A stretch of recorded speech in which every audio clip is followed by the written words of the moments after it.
ইসরায়েলের জামানায় তিনজন লোক সফরে বেরিয়েছে। বানোয়াট ঘটনা না, এটা বুখারীর ঘটনা। সফরে বেরিয়ে প্রতিমধ্যে প্রচন্ড তুফান আর বৃষ্টি। বৃষ্টি থেকে বাঁচার জন্য এর একটা পাহাড়ের গুহার ভিতরে ঢুকেছে।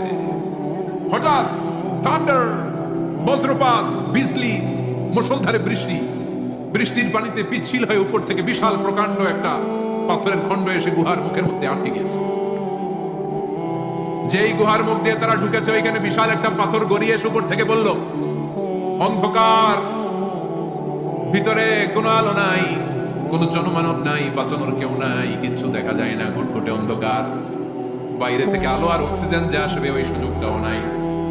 তিনজন বুঝে গেল আমাদের মৃত্যু এখানেই হবে, আমাদের কঙ্কাল গুলো শত শত বছর এখানে পড়ে থাকবে, কেউ উদ্ধারের জন্য আসবে না, ঠিক না? বাঁচানোর কেউ নাই, অক্সিজেন যতটুকু আছে কিছুক্ষণ পরে এটাও শেষ হয়ে যাবে। তিনজনের একজন বলল, আমাদের বাঁচানোর কেউ নাই, একজন ছাড়া তিনি কে?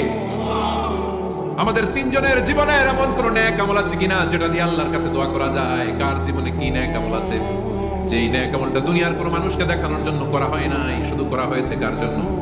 এরকম কোন নেক আমল থাকলে দোয়া করা শুরু করো, এছাড়া আমাদের বাঁচার কোনো উপায় নাই। একজন দোয়া করা শুরু করলো, আল্লাহ, আমার বৃদ্ধ বৃদ্ধা মা বাবা ছিল, আমি পেশায় ছিলাম রাখাল, প্রতিদিন রাখালগিরি করার পরে, ছাগলের দুধ দহন করার পরে যখন বাসায় ফিরে আসতাম, সবার আগে আমি আমার আব্বা আম্মারে দুধ খাওয়াতাম। আব্বা আম্মাকে দুধ খাওয়ানোর পরে আমার সন্তানদের মুখে, আমার স্ত্রীদের মুখে আমি দুধ তুলে দিতাম। একদিন আমার আসতে দেরি হয়ে গেল, এসে দেখি আব্বা আম্মা ঘুমিয়ে গেছে।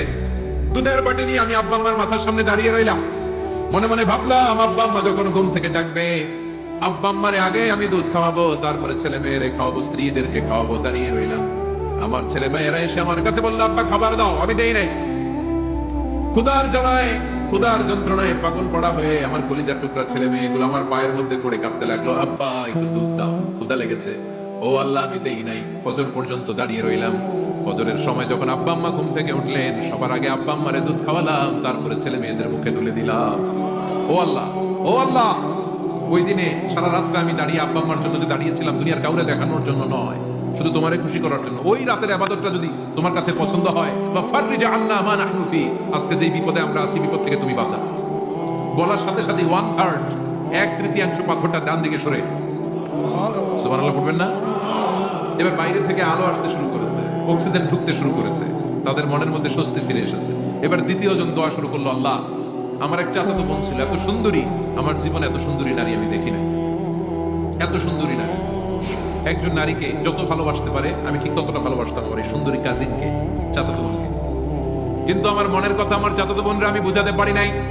একদিন লজ্জা শরমের মাথা খেয়ে চাচাতো বোনরা আমি বললাম, তোরে আমি বড্ড ভালোবাসি, একান্তে আমি তোরে চাই।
শুরু করেছে, আল্লাহ ইন্নী ইস্তাজারতু উজারা ফাদাফা'তু সামানাহুম, আল্লাহ আমি অনেকগুলো শ্রমিক ভাড়া করেছিলাম, তাদেরকে দিয়ে কাজ করিয়ে তাদের ঘাম শুকিয়ে যাওয়ার আগে প্রত্যেকটা শ্রমিকের পারিশ্রমিক আমি দিয়ে দিয়েছি।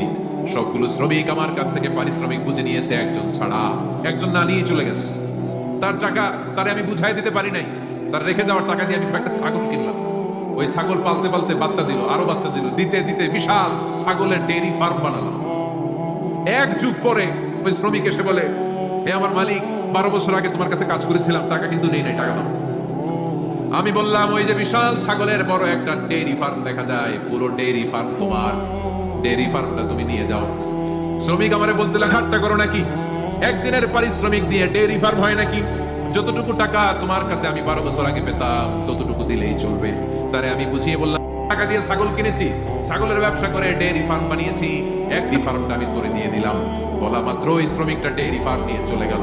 মাবুদের এই কঠিন বিপদের দিন সে শুধু দাবি করেছিল তার পারিশ্রমিক, তার পারিশ্রমিকের টাকা তার হাতে দিলে সে খুশিতে পাকপাকু, কিন্তু তার বদলে পুরো ডেয়ারি ফার্মটা আমি তার হাতে তুলে দিয়েছি একমাত্র তোমার সন্তুষ্টির জন্য। ওই দিনের আমলটা যদি তোমার দরবারে একটুও ভালো লেগে থাকে রে মাওলা, আজকের কঠিন বিপদ থেকে বাঁচাও। বলতে দেরি মুহূর্তের মধ্যে বিশাল পাথর খণ্ডটা গুহার মুখ থেকে ডান দিকে সরে যাও। আল্লাহর শুকরিয়া করে তিনজন বের হয়ে যায়।